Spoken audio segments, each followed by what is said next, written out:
70 kilometre अंतरावर नर्मदा काठावरून काठी राजवाडी होळीसाठी बांबू पायी प्रवास करून आणला जातो. नर्मदा काठावरील जंगलातून होळीसाठी बांबू आणला जातो. त्या बांबूला होळी असे संबोधले जाते. काठी राजवाडी होळी 2 मार्च संध्याकाळी आगमन होईल.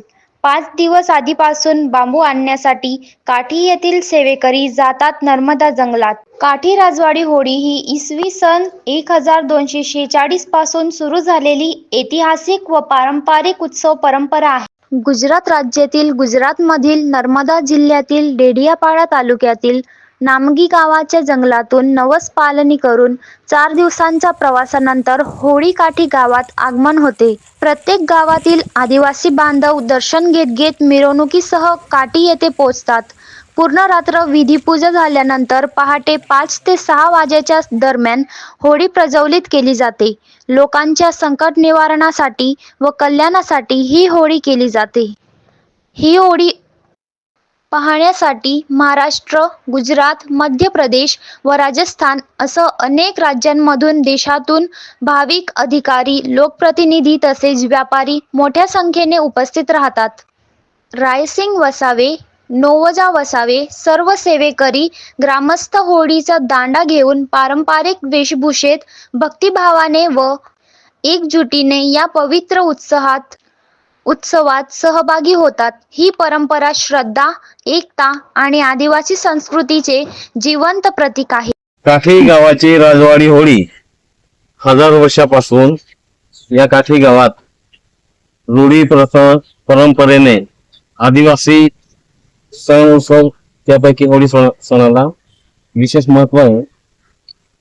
होळी सण हा काठी गावामध्ये 1246 पासून सुरुवात आहे.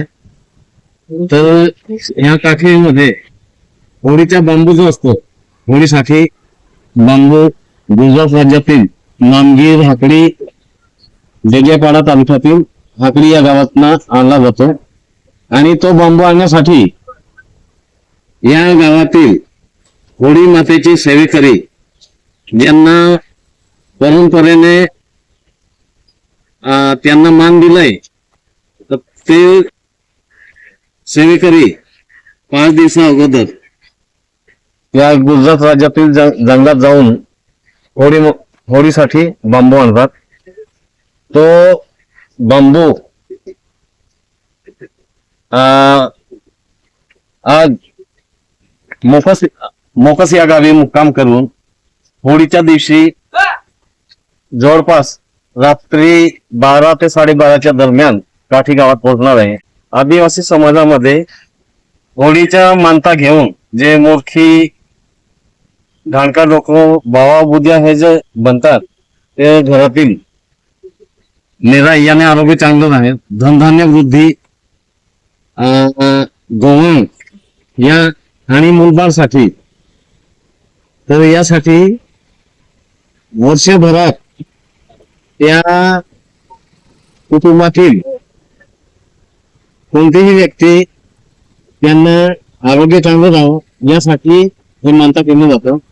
आणि आज जो होळी मातेचा बांबू आणला जात आहे त्याला देव मानून त्या वर्षभरात त्या लोकांचे दुःख दूर करण्याचा त्या देवाने प्रयत्न केला, अशी श्रद्धा धरून होळी माता स्वतः ते त्या लोकांचे दुःख घेऊन स्वतः जडत असते. आणि लोक हे आनंदाने होळी मातेच्या मनोभावे आस्थेने पूजा करतात.